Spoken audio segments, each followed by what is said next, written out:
Another day, another rocket, but this one was special. On Saturday, SpaceX launched 24 Starlink satellites from California, punching through thick coastal fog and expanding its mega-constellation to nearly 9,000 satellites in orbit. The booster nailed yet another landing at sea, and the mission marked a huge milestone in the company's record-breaking year.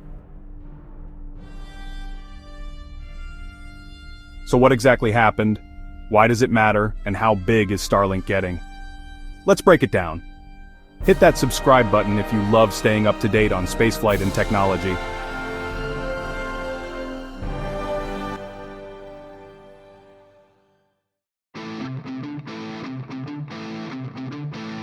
Liftoff came at 2:06 p.m. Eastern, 11:06 local time from Vandenberg Space Force Base. Just 20 seconds into flight, the Falcon 9 cleared the fog layer, soaring into blue skies before disappearing into the blackness of space. The rocket carried 24 Starlink satellites, Group 17, 2 bound for low Earth orbit. About 53 minutes later, the satellites were deployed, joining the thousands already forming SpaceX's internet network. The star of the show? Booster 1075. This veteran first stage has now flown missions including Transporter 11, Sarah 2, and 16 other Starlink launches.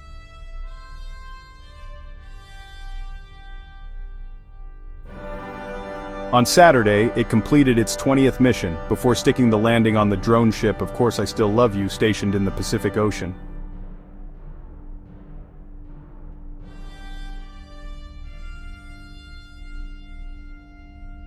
That makes this the 112th Falcon 9 launch of 2025 alone, and the 530th Falcon 9 launch overall since 2010. No other rocket family in history comes close to that level of reuse and reliability. Saturday's mission expanded SpaceX's Starlink constellation, a massive fleet of satellites designed to beam broadband internet across the globe.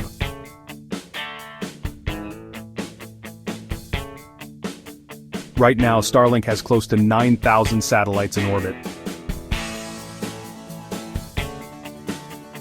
That's enough to serve remote communities, ships at sea, and even airplanes mid-flight. For families in rural America or villages on the far side of the world, Starlink can mean the difference between no internet and high-speed connectivity. You might be wondering, why launch from California instead of Florida? The answer is orbital mechanics. Vandenberg is perfect for reaching polar orbits, those paths that circle the Earth north to south. Starlink needs satellites in many different inclinations to provide global coverage. That's why California is a busy hub for these missions. So what does this launch mean? First, SpaceX continues to dominate the launch industry. 112 Falcon 9 launches in a single year is unheard of.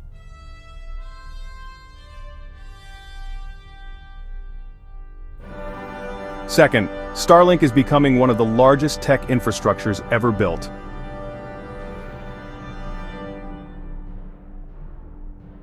And third, every successful reuse of a booster lowers costs and sets the stage for Starship, the next-generation rocket meant to carry even more satellites, and eventually, people to Mars.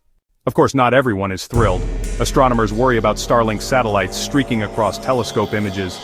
Others raise concerns about orbital crowding and space debris. SpaceX has responded by adding sunshades and working with regulators, but the debate continues as the constellation grows. Looking ahead, SpaceX shows no signs of slowing down. More Starlink launches are scheduled this month, plus test flights of Starship in Texas. If Falcon 9 was the rocket that changed how we launch, Starship could be the one that changes how we live in space. So here's the bottom line. Saturday's flight wasn't just another launch, it was the latest step in building a global internet constellation, and in proving rockets can be flown, landed, and flown again like clockwork. If you enjoyed this breakdown, like and subscribe for more updates from the final frontier. And drop a comment. Would you use Starlink for your home internet, or do you worry about satellites crowding our skies?